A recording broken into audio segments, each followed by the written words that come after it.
Hey Lenormand lovers, I'm Lisa Young Sutton, and in today's video we're going to look at the bed card, number 39 in Rana'S extra cards.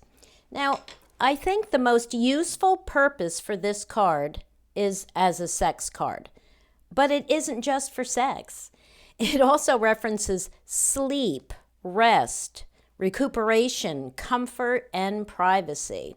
Now, this makes it a very valuable card to add to many of your readings, especially in small spreads when you don't have a clear context, or you're not using a tableau where you have all the surrounding cards that would explain whether or not the whip or the lily references sex, or whether or not the coffin is referring to bed or sleep rather than an ending, or the tower or book, is it trying to describe privacy? These are all things that we can determine easily in a grand tableau because of all the surrounding cards, but not so much in a small spread.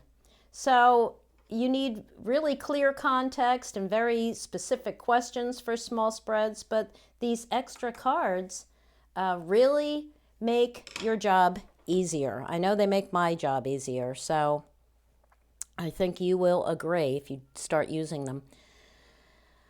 So I am going to share a few of Rana'S explanations about this card, taken from her new book. And of course I can't share everything because she will get mad at me, since then you won't have to buy her new book.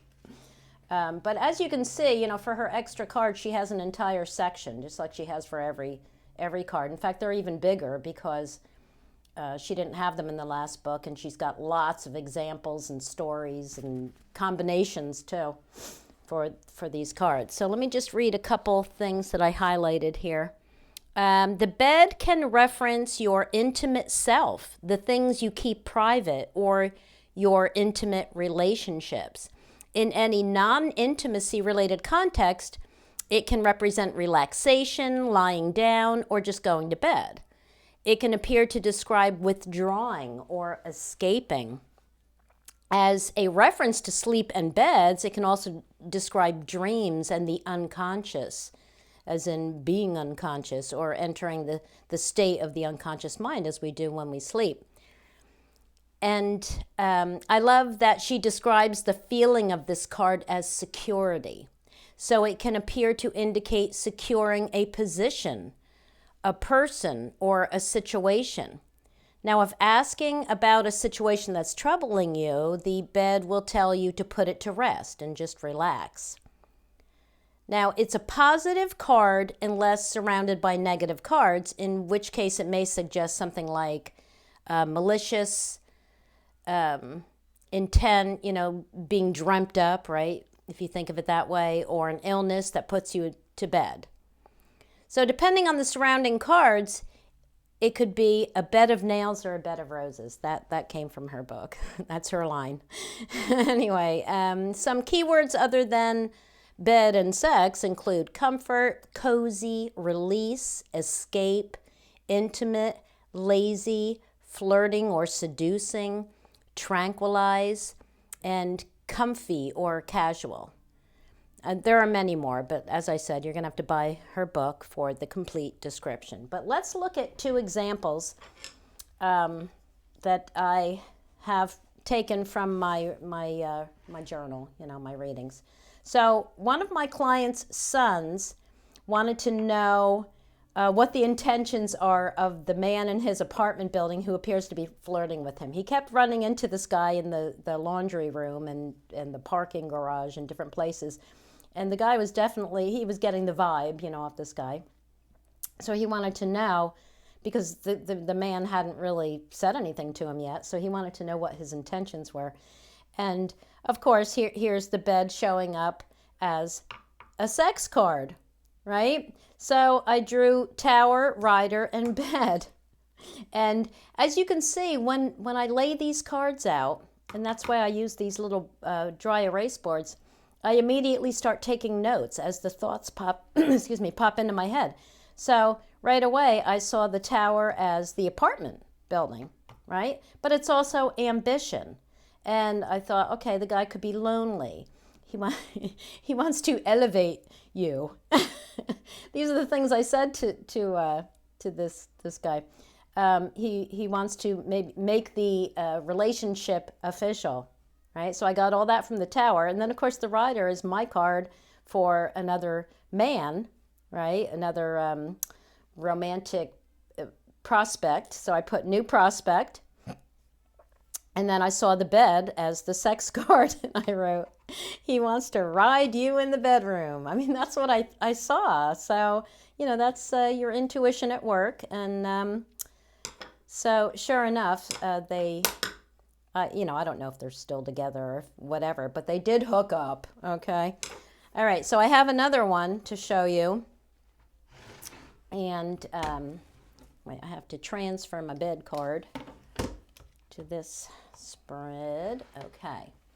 Now this one was, I wanted to take a reading that where the bed card didn't show up as sex. So this was a female client wanted to know if she should accept the offer to transfer to the office in England. So her company that she works for has, you know, offices in England as well as the U.S. And she was offered a chance to transfer to the office in England. Now, what I can tell you about her is that she's late 30s, still single, very career-oriented, but knows no one in England. And, you know, actually, she said, I don't want to have to learn a new language. Which totally cracked me up. I was like, I think they speak English there. But anyway, these are the cards I drew. I drew bed, book, and mice. Now this is a work reading, right? It has nothing to do with romance. And what I had told her, based on the book and the mice, first of all, because that's how I got my meaning for the bed, was that, you know, the book is unknowns, uncertain, things that are uncertain, right? And of course, the mice, we have, you know, the book for me is neutral. The mice is a negative card. And the mice takes away, this showed that she was worried about the unknown for sure, which she was. But I wrote down here what came to me when I saw these cards: uncertain, uninformed, a costly lesson. So then I put those together with the bed card and I said, you better sleep on it, okay? Because there are things you don't know and it's, you know, it's worrying you, so don't jump into it. And it's, you know, the mice just told me that it may not be what, you know, all that you think it could be. You know, she was kind of dreamy-eyed about it, you know, living in another country and everything. But yeah, I did tell her to sleep on it, and I know that she didn't take it because she said, well, I don't know anybody there. Oh, I know, she said she didn't want to have to learn how to drive on the other side of the road, you know, whatever.